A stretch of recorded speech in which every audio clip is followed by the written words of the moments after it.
ঢাকাকে নিয়ে একটা সিনেমা এবং এই সিনেমাটার মধ্যে আমরা প্রেম, ভালোবাসা, সাসপেন্স, অ্যাকশন, থ্রিল সবকিছু আছে। শাকিব খানের নেক্সট প্রজেক্ট হতে যাচ্ছে প্রিন্স।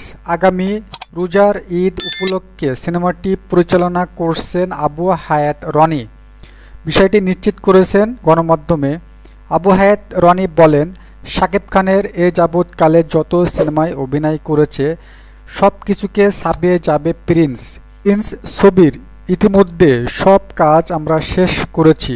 একে নিয়ে দেখার মতো একটা সিনেমা আমরা করতে চাই, যাতে সবাই সিনেমা হলে যেতে পারে, যেটা আমরা সহজ ভাষায় বলতে পারি যে গুলশান থেকে গুলিস্তান, মানে সব ধরনের মানুষই যাতে দেখতে পারে। এখন শুধু অপেক্ষা ছবিটির শুটিং করার। শাকিব খান দেশে ফিরলেই ছবিটির শুটিং শুরু হবে। আবু হায়াত রনি আরও বলেন, শাকিব খানের তুফান, বরবাদ থেকে এক্সট্রিম লেভেলের হতে যাচ্ছে এই প্রিন্স ছবিটি। ফ্যামিলি সবাইকে নিয়ে দেখার মতো সিনেমাটি হবে শাকিব খানের প্রিন্স। গুলিস্তান থেকে গুলশান অবধি সব শ্রেণীর দর্শক এই প্রিন্স দেখে উপভোগ করবেন।